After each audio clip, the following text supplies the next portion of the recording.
Halo Bapak Ibu Guru hebat, Assalamualaikum warahmatullahi wabarakatuh.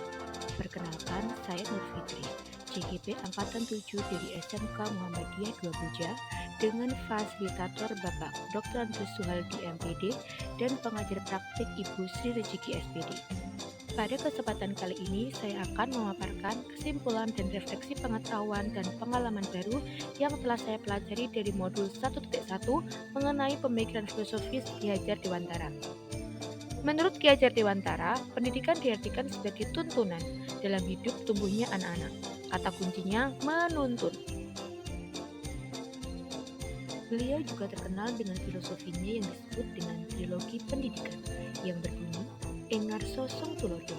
Di depan, seorang guru harus memberi contoh atau teladan yang baik untuk muridnya. Enmatio Mangunkarso. Di tengah, guru harus memberikan motivasi, bimbingan, dan tuntunan untuk muridnya.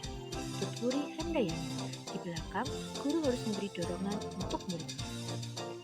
Dasar pendidikan Ki Hajar Dewantara yang harus kita pahami dan terapkan yaitu 1. Menuntun 2.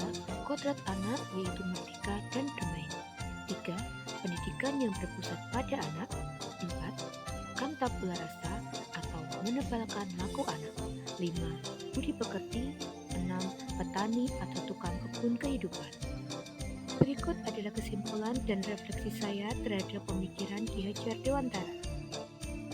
Apa yang Anda percaya tentang murid dan pembelajaran di kelas sebelum Anda mempelajari modul 1.1? Saya percaya tentang murid dan pembelajaran di kelas sebelum saya mempelajari modul 1.1 bahwa yang pertama, saya sebagai guru berperan lebih dominan saat pembelajaran atau pembelajaran berfokus pada guru dan saya menuntut siswa untuk memahami semua materi yang saya sampaikan. Dengan kata lain, saya kurang dalam menerapkan pembelajaran yang berpusat pada siswa. Yang kedua, saya hanya mentransfer ilmu saja dan merasa puas dan menganggap siswa kompeten jika siswa mempunyai pengetahuan di atas KKM. Dan saya kurang dalam memperhatikan aspek keterampilan dan sikap mereka. Yang ketiga, dalam pemberian tugas kadang harus sesuai dengan aspek yang saya inginkan. Yang keempat, kelas harus tenang dan tertib saat pembelajaran. Kemudian, siswa kurang aktif dalam pembelajaran dan saya kurang memahami karakter siswa yang bermacam-macam. Apa yang berubah dari pemikiran atau perilaku Anda setelah mempelajari modul ini?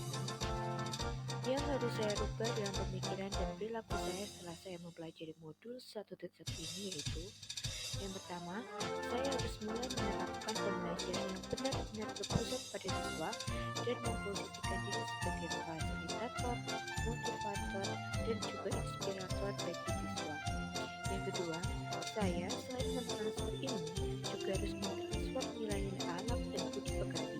Tidak hanya memanfaatkan ilmu pengetahuan saja, tapi juga keterampilan dan alam mereka. Lalu yang ketiga, dalam penugasan memberikan kebebasan kepada siswa untuk menuangkan ide kreatif dan untuk mengekspresikan diri mereka. Selanjutnya itu, saya harus mencoba menggunakan metode pembelajaran yang bervariatif, menarik dan menyenangkan agar siswa pun lebih bersemangat dan aktif dalam mengikuti pembelajaran. Kemudian saya harus lebih mengakrabkan diri dengan siswa untuk bisa mengabaikan peran mereka yang berbeda-beda. Kemudian harus lebih maksimal dalam menuntut atau pamongnya temong, terutama dalam budi pekerti, dengan lebih banyak memberikan contoh nyata dari diri saya sendiri. Kemudian lebih bisa mengontrol emosi jika ada yang tidak sesuai dengan yang saya harapkan. Dalam kata lain, menghindari marah kepada siswa. Kemudian, apa yang dapat segera Anda terapkan lebih baik agar kelas Anda mencerminkan pemikiran Ki Hajar Dewantara? Yang harus segera saya terapkan agar kelas saya mencerminkan pemikiran Ki Hajar Dewantara antara lain. Yang pertama, saya harus merancang pembelajaran yang menyenangkan dan menarik dalam menerapkan metode pembelajaran yang bervariatif. Kemudian menerapkan pembelajaran yang berpusat pada siswa dan berperan sebagai fasilitator, motivator, serta inspirator bagi siswa. Kemudian menghargai setiap karakteristik belajar siswa, sering memberikan apresiasi atau reward untuk mereka dan menghindari punishment atau hukuman. Yang berikutnya, saya harus menerapkan pembelajaran yang juga memanfaatkan atau mengutamakan aspek alam dan budi pekerti, tidak hanya pengetahuan saja.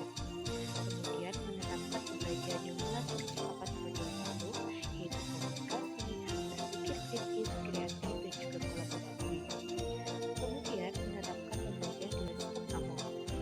lagi mengutuk tapi menuntut. Guru sebagai orang tua di sekolah yang mengayomi siswa, memberikan kasih sayang, serta mengajarkan budi pekerti alam yang mulia. Kemudian menerapkan semboyan Hikmat Rasul Mati Muhammad Rasul dan Tukur Hidayat. Demikian kesimpulan dan refleksi saya terhadap pemikiran belajar Dewantara. Terima kasih, salam dan bahagia. Guru penggerak, tergerak, bergerak, menggerakkan. Wassalamualaikum warahmatullahi wabarakatuh.